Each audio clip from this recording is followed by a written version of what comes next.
My mom and sister removed me from my sister's wedding guest list.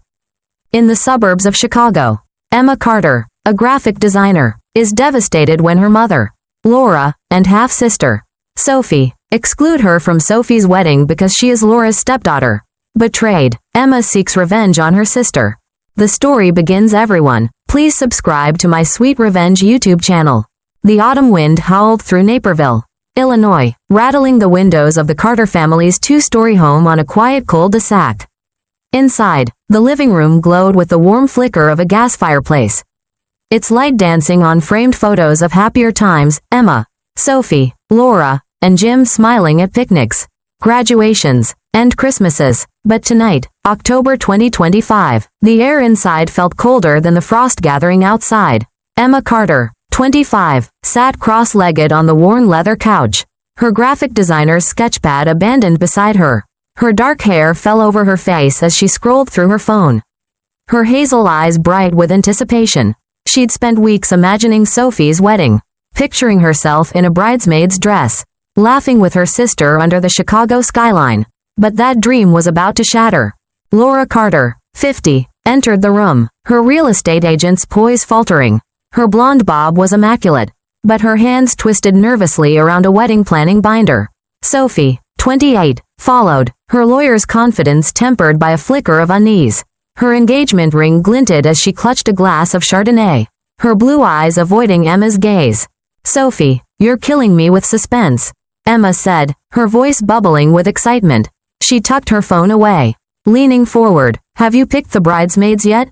I've got ideas for the dresses, something teal, maybe, to match the lake vibe at the venue. Sophie froze, her glass halfway to her lips. She glanced at Laura, who cleared her throat, her smile brittle as cracked glass. Emma, honey, Laura began, her voice trembling like a leaf in the wind. About the wedding, we've decided to keep it small. Family only, you know, to keep things simple. Emma's smile faltered, her heart lurching. Simple? But I'm family. I'm your daughter, Mom. Her words hung in the air, fragile and pleading. Sophie set her glass down with a sharp clink, her jaw tightening. Your mom's stepdaughter, Emma, she said, her tone clipped, like a judge delivering a verdict. It's different. This is about our family, Mom, Dad, me, Ryan. We don't need complications. The room spun. Emma's breath caught, her chest tightening as if Sophie's words had punched through her ribs. Complications? She whispered, her voice breaking. You're cutting me out because Dad, my real dad, wasn't Jim? Her eyes darted to Laura, searching for a lifeline. Mom, tell her she's wrong. Tell her I belong. Laura's gaze dropped to the floor, her fingers clutching the binder like a shield. It's not like that, Emma, she murmured, barely audible. We don't want drama. Sophie's day should be perfect. You understand, don't you? Emma's hands shook as she stood, her sketchpad tumbling to the floor. Understand? She choked out, tears burning her eyes. I've spent my whole life trying to prove I'm part of this family. I called you Mom when my own father walked out. I laughed at Jim's stupid jokes, helped Sophie with her law school essays. And now I'm drama? Her voice rose, raw and jagged. You're erasing me. Emma, please, Laura pleaded, stepping forward, but Emma recoiled, her face a mask of betrayal. No, Emma snapped, grabbing her coat from the armrest. You've made it clear, I'm not your daughter. I'm just the mistake you kept around. She stormed out, the front door slamming like a gunshot. The photos on the wall trembled, their smiles mocking her. Laura sank onto the couch, her face crumpling. I didn't mean, she whispered, but the words dissolved into silence. Sophie stared at the door, her expression unreadable, a flicker of guilt buried beneath her resolve. Blank, blank. The next morning, Chicago's skyline loomed gray and unyielding as Emma drove north to Evanston. Her eyes red from a sleepless night. The Bean and Leaf coffee shop smelled of roasted espresso and fresh pastries. But the warmth couldn't touch the ice in her chest. She slid into a booth across from Lila Hayes, her best friend, a 25-year-old journalist with a fiery streak and a knack for spotting injustice. They did what? Lila's voice was a whip, her dark curls bouncing as she leaned forward. Coffee forgotten. Kicked you out of Sophie's wedding? That's not just cold, Emma, it's cruel. Emma's fingers traced the rim of her mug, her voice hollow. Sophie said I'm not family because I'm not Jim's kid. Mom just stood there. Lila, she let it happen. Her eyes welled up, but anger burned through the tears. I've spent my whole life trying to fit into their perfect picture. And they just erased me. Lila's eyes narrowed, her journalist's instinct kicking in. They don't get to do that. You're not invisible, Emma. You're a freaking force. If they won't see you, make them. She leaned closer, her voice dropping to a conspiratorial whisper. Hit them where it hurts. Show them what happens when they push you out. Emma's grief twisted into something darker, sharper. Her lips curved into a trembling smile. Not of joy but of resolve. You're right, she said, her voice low, like a storm gathering strength. They'll regret this. I'll make sure of it. The coffee shop's chatter faded as Emma's mind raced, plotting a revenge that would sear her pain into their perfect world. Outside, the wind howled, carrying the first whispers of a coming tempest. The Chicago skyline glittered like a jagged crown against the night sky, its lights mocking Emma Carter's fractured heart. In her cramped Wicker Park apartment, the glow of her laptop cast harsh shadows across her face, illuminating the tear-streaked determination in her hazel eyes. The room was a chaotic shrine to her pain. Half-finished design sketches littered the floor. A cold coffee mug sat forgotten on the desk, and a framed photo of her, Sophie, and Laura from a long-ago 4th of July picnic lay face down, as if it could erase the memory of their laughter. It was late October 2025, and Emma, 25, was no longer the hopeful graphic designer dreaming of her sister's wedding. She was a wounded animal, her rejection by her mother, Laura, and half-sister, Sophie, fueling a fire that burned hotter with each passing hour. Emma's fingers hovered over the keyboard, trembling with a mix of rage and hesitation. Lila's words from the Evanston coffee shop echoed in her mind. Make them see you. Hit them where it hurts. She opened a browser in incognito mode, her breath shallow, and created an anonymous X account under the handle, Truth Teller Kai. Her heart pounded as she typed her first post, her words sharp as knives. Some Chicago brides hide more than their dress. Ask the golden daughter about her law school shortcuts. She didn't name Sophie outright, but the hint was clear to anyone who knew her, a nod to a college cheating scandal Sophie had buried years ago. A stain on her perfect lawyer's reputation. Emma's thumb hovered over the post button, her stomach churning. They deserve this, she whispered, her voice cracking. She clicked, and the post vanished into the digital void. A seed planted in fertile ground. Within hours, the post gained traction, retweeted by local gossip accounts and commented on by strangers hungry for drama. Emma refreshed the page obsessively, her pulse racing as likes climbed into the hundreds. They're listening, she murmured, a bitter smile curling her lips. They're finally seeing me, but the thrill was laced with unease. She imagined Sophie's face, her confident blue eyes clouded with panic, and a pang of guilt stabbed her chest. She shoved it down, posting again. Family secrets cut deeper than wedding vows. Who's really welcome at the altar? Each word was a dart aimed at Sophie's heart, but it felt like Emma was bleeding too. Blank, underscore, blank.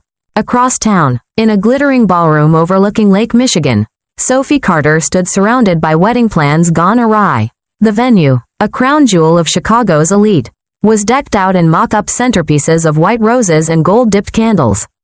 But the air was thick with tension. Sophie, 28, clutched her phone, her engagement ring glinting under the chandeliers as she scrolled through X, her face pale. Her fiancé, Ryan Mitchell, 30, a tech entrepreneur with a disarming smile, stood beside her, reviewing seating charts with the planner. But Sophie's world was crumbling. Ryan, she said, her voice trembling, barely audible over the soft jazz playing in the background. Look at this. She thrust her phone toward him, showing the Truth Teller Kai posts. Someone's spreading lies about me. They're saying I cheated my way through law school. My firm's already texting me. Clients are asking questions. Ryan frowned, his brow furrowing as he read. This is vicious. Soph, who would do this? A rival at work? An old classmate? Sophie's hands shook, her Chardonnay splashing onto the table. I don't know, she said, her voice rising, but it's personal. They're targeting me, my wedding, my career. Her eyes darted around the room, as if the culprit might be hiding among the velvet drapes. Deep down, a flicker of suspicion stirred. Emma's tearful face from the night in Naperville flashed in her mind. But she pushed it away. It can't be her, she muttered, more to herself than to Ryan. She wouldn't. Ryan pulled her close, his voice steady. We'll get to the bottom of this. I'll hire a pie if we have to. No one's ruining our day.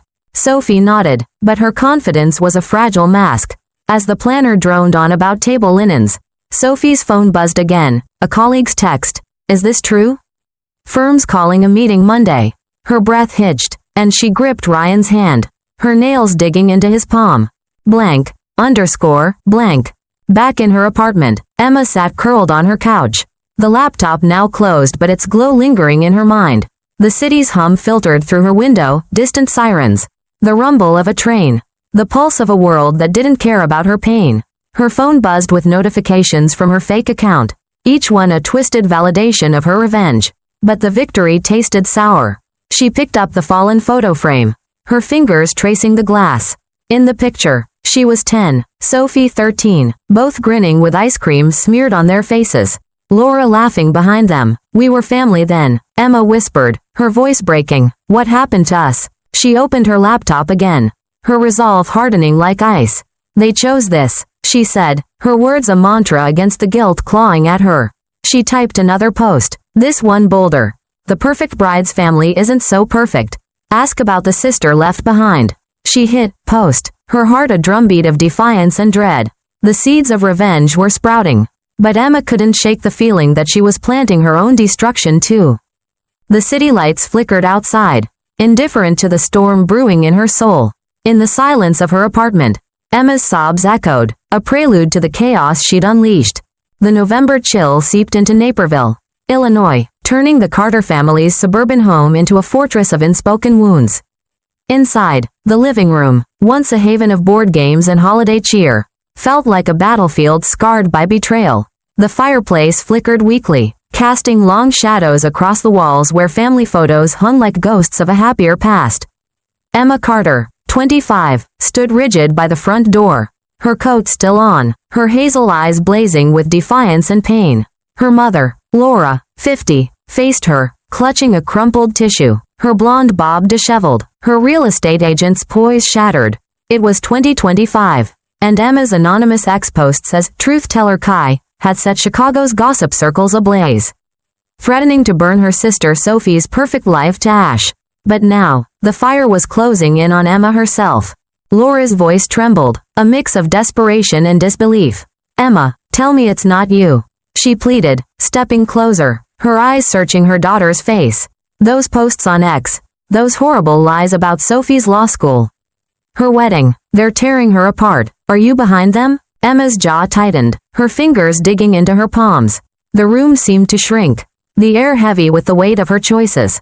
She wanted to scream, to run, but the pain of her exclusion from Sophie's wedding fueled her resolve. Why should I care? She shot back, her voice sharp as broken glass. You and Sophie made it clear I don't belong. You erased me from her wedding because I'm not Jim's kid. Because I'm the stepdaughter, the leftover from your first mistake. Laura flinched, her hand flying to her mouth.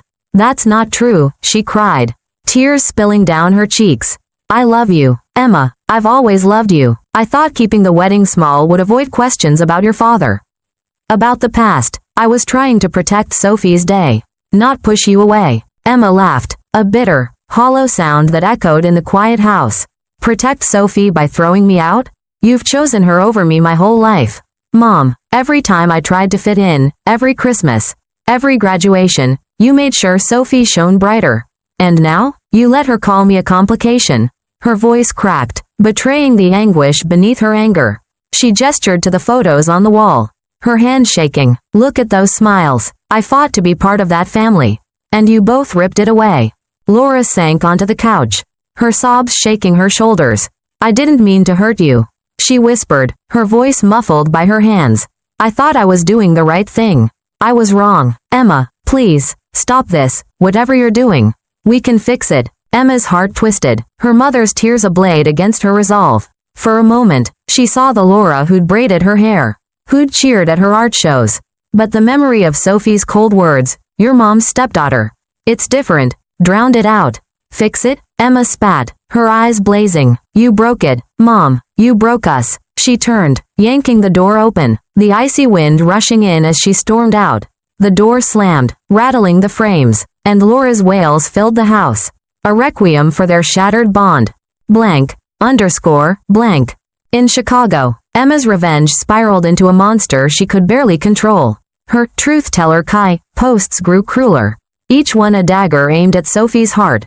The bride's family hides more than old photos. Ask about the sister they don't want.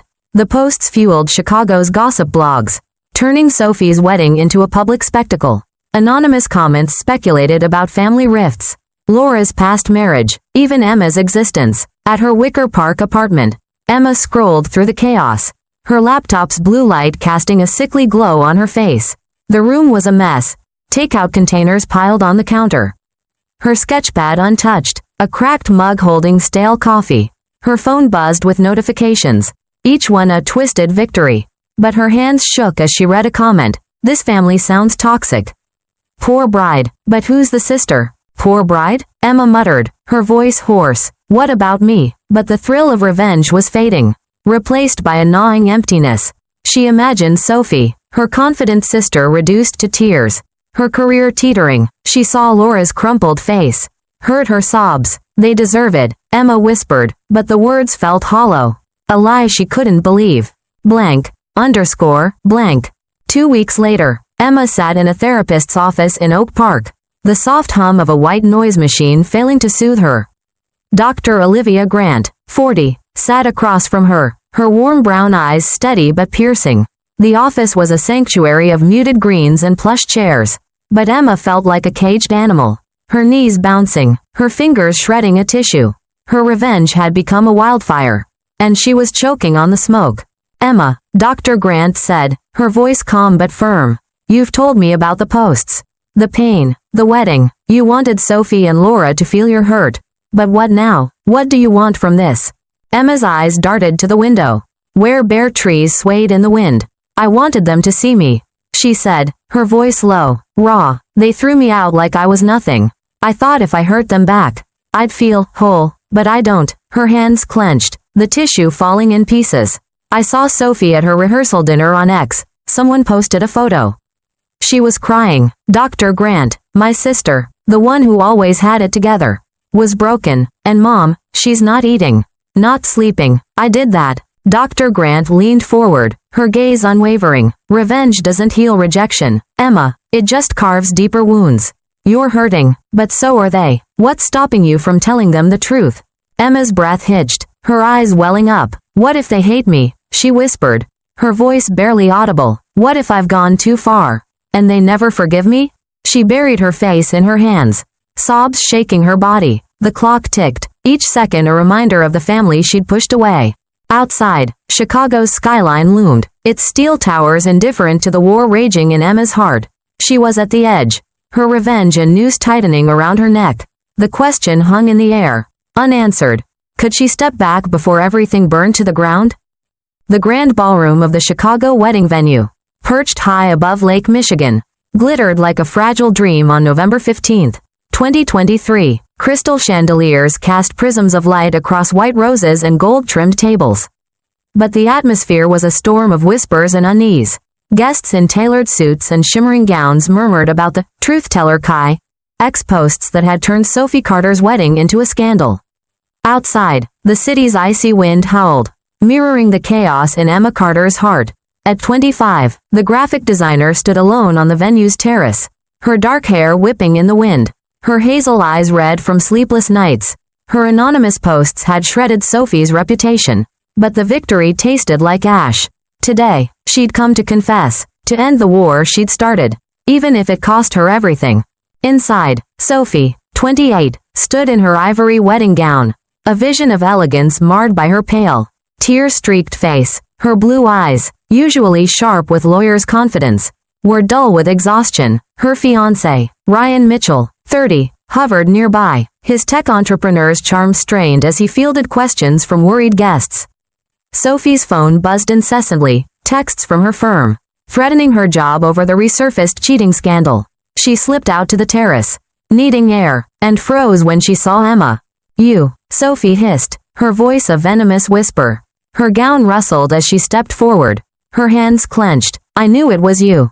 Emma, those posts, those lies about my past, my family, You've ruined everything. My career, my wedding, my life. Why? Her voice cracked, raw with betrayal. Emma's breath hitched, her coat flapping in the wind.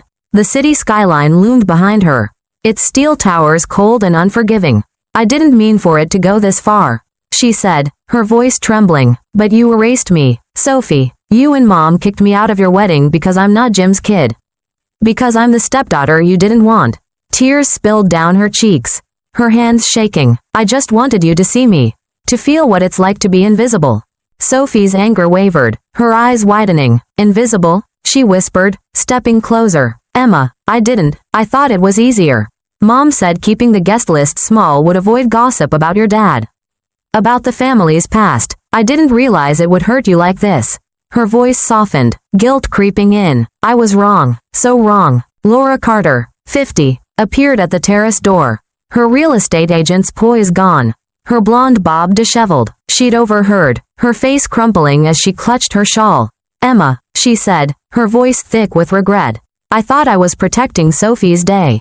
I didn't see how much I was hurting you. I've failed you as a mother.